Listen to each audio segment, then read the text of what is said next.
Namaskar. I'm a movie star. I'm 51 years of age. And I don't use Botox as yet. So I'm clean, but I do behave like you saw, like a 21-year-old in my movies. Yeah, I do that. I sell dreams and I peddle love to millions of people back home in India who assume that I'm the best lover in the world. If you don't tell anyone, I'm going to tell you I'm not, but I never let that assumption go away. I've also been made to understand there are lots of you here who haven't seen my work, and I feel really sad for you.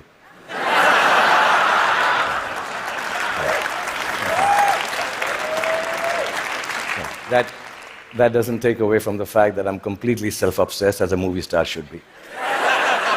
And that's when my friends Chris and Juliet called me here to speak about the future you. Naturally, it follows I'm going to speak about the present me.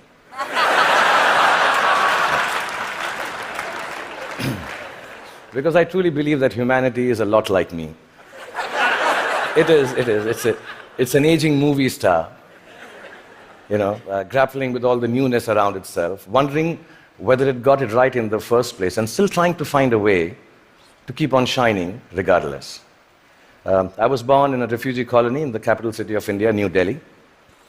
And my father was a freedom fighter. My mother was, well, just a fighter like mothers are.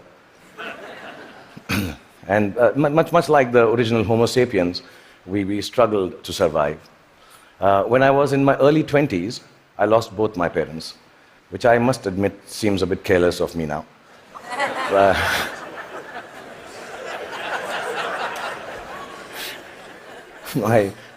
I do remember the night my father died, and I remember the driver of a neighbor who was driving us to the hospital. He mumbled something about dead people don't tip so well and walk away into the dark. And I was only 14 then, and I put my father's dead body in the back seat of the car. And my mother besides me, I started driving back from the hospital to the house. And in the middle of a quiet crying, my mother looked at me and she said, "Son, when did you learn to drive?" And I thought about it and realized, and I said to my mom, "Just now, Mom." So from that night onwards, much akin to humanity in its adolescence, I learned the crude tools of survival. And the framework of life was very, very simple then, to be honest. I thought, you just ate what you got and did whatever you were told to do. I thought celiac was a vegetable, and vegan, of course, was Mr. Spock's lost comrade in Star Trek. You married the first girl that you dated, and you were a techie if you could fix the carburetor in your car. I really thought that gay was a sophisticated English word for happy. And lesbian, of course, was the capital of Portugal, as you all know. That was it. So we relied on systems created through the toil and sacrifice of generations before to protect us. And we felt that governments actually worked for our betterment. Science was simple and logical. Apple was still then just a fruit, owned by Eve first and then Newton, not by Steve Jobs. Till then, it was... And Eureka is what you screamed when you wanted to run naked on the streets. You went wherever life took you for work, and people were mostly welcoming of you. Migration was a term then still reserved for Siberian cranes, not human beings. Most importantly, you were who you were, and you said what you thought. Then in my late 20s, I shifted to the sprawling metropolis of Mumbai, and my framework, like the newly industrialized aspirational humanity, began to alter.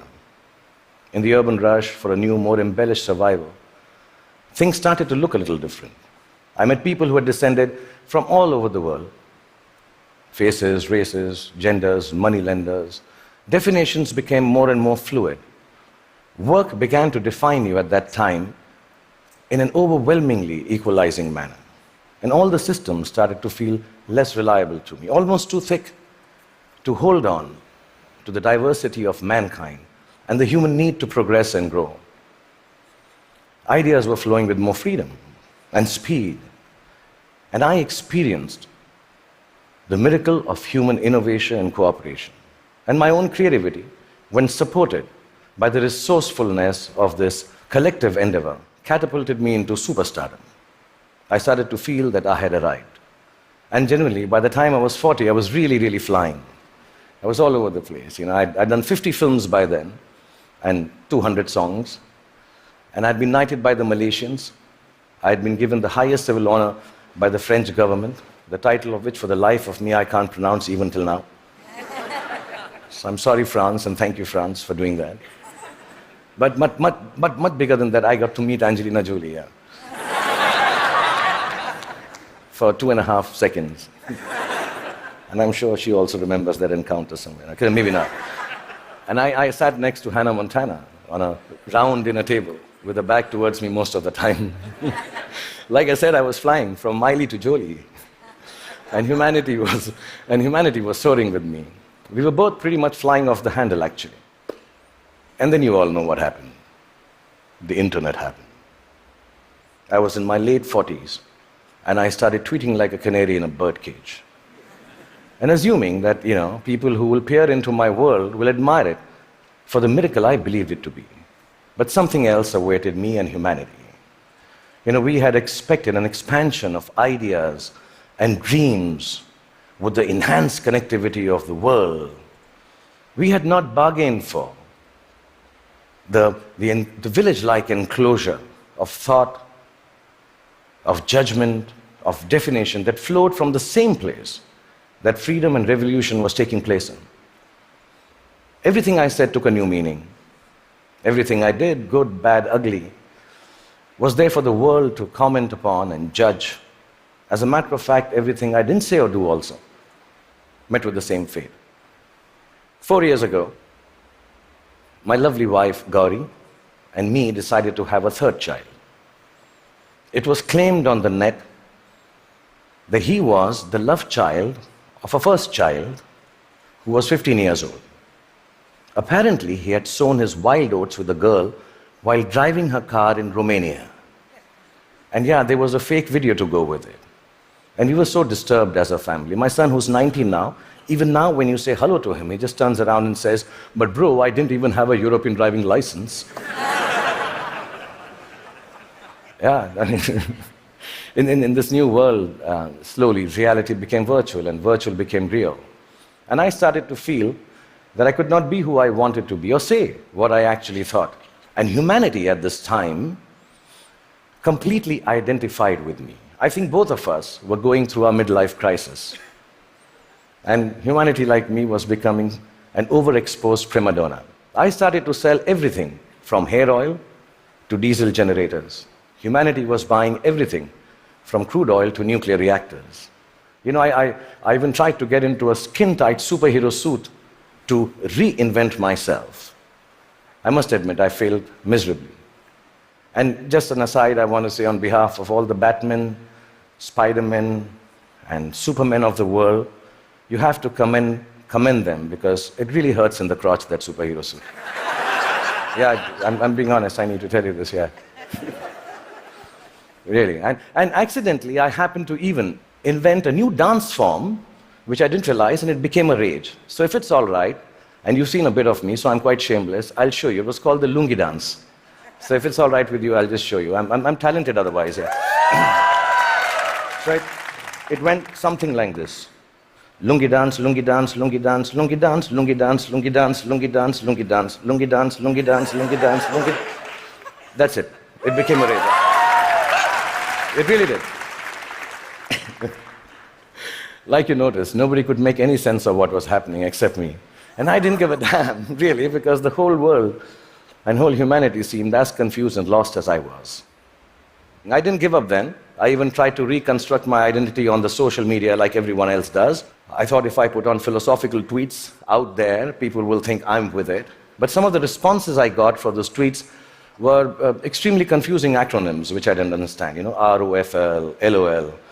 Adidas, somebody wrote back to one of my more thought-provoking tweets. And I was wondering, why would you name a sneaker? Why would you write back a name of a sneaker to me? And I asked my 16-year-old daughter, and she enlightened me. Adidas now means, all day I dream about sex. This is really, I don't know if you know that. And so I wrote back, WTF in bold to Mr. Adidas, thanking secretly that some acronyms and things won't change at all. WTF.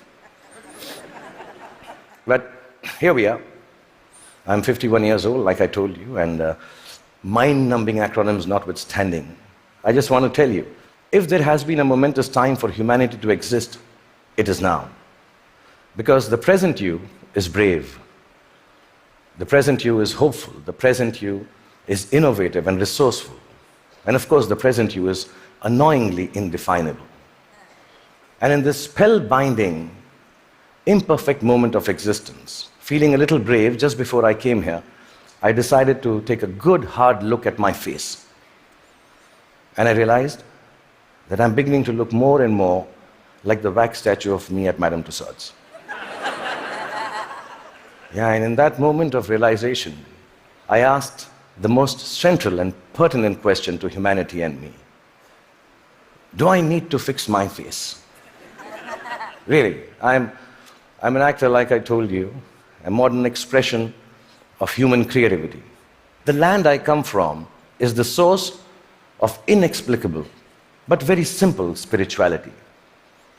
In its immense generosity, India decided somehow that I, the Muslim son of a broke freedom fighter who accidentally ventured into the business of selling dreams, should become its king of romance, the Badshah of Bollywood, the greatest lover the country has ever seen. With this face. Yeah, which has alternately been described as ugly, unconventional, and strangely, not chocolatey enough. Yeah. The people of this ancient land embraced me in their limitless love. And I've learned from these people that neither power nor poverty can make your life more magical or less torturous. I've learned from the people of my country that the dignity of a life, a human being, a culture, a religion, a country, actually resides in its ability for grace and compassion.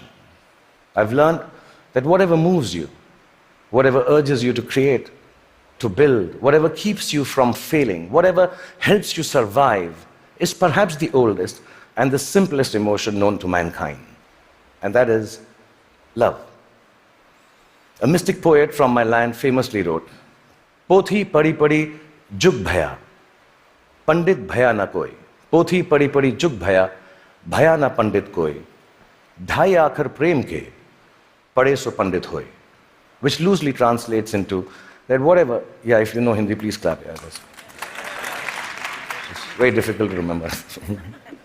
Which loosely translates into actually saying that all the books of knowledge that you might read and then go ahead and impart your knowledge through innovation, through creativity, through technology.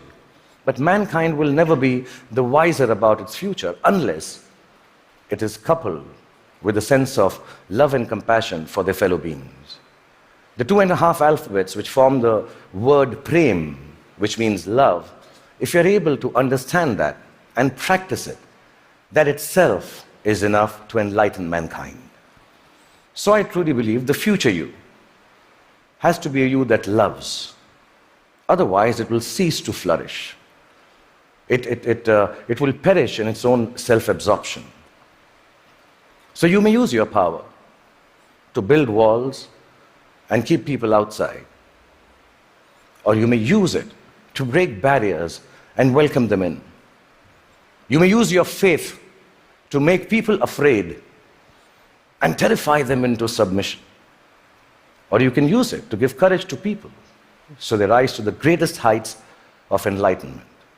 You can use your energy to build nuclear bombs and spread the darkness of destruction, or you can use it to spread the joy of light to millions. You may filthy up your oceans callously and cut down all the forests. You can destroy their ecology, or tend to them with love and regenerate life from their waters and trees. You may land on Mars and build armed citadels, or you may look for life forms and species to learn from and respect. And you can use all the monies that we all have earned to wage futile wars and give guns in the hands of little children to kill each other with. Or you can use it to make more food to fill their stomachs with. My country has taught me the capacity for a human being to love is akin to godliness. It shines forth in a world, which civilization, I think, already has tampered too much with. In the last few days, the talks here, the wonderful people coming and showing their talent, talking about individual achievements, the innovation, the technology, the sciences, the knowledge we are gaining by being here in the presence of TED Talks and all of you, are reasons enough for us to celebrate the future us. But within that celebration, the quest to cultivate our capacity for love and compassion has to assert itself just as equally. So I believe the future you is an infinite you. It's called a chakra in India, like a circle. It ends where it begins from to complete itself. A you that perceives time and space differently, understands both your unimaginable and fantastic importance and your complete unimportance in the larger context of the universe. A you that returns back to the original innocence of humanity, which loves from the purity of heart, which sees from the eyes of truth, which dreams with the untampered, which dreams from the clarity of an untampered mind. The future you has to be like an aging movie star who has been made to believe that there is a possibility of a world which is completely, wholly, self-obsessively in love with itself. A world, really, it has to be a you to create a world which is its own best lover. That, I believe, ladies and gentlemen, should be the future you. Thank you very much.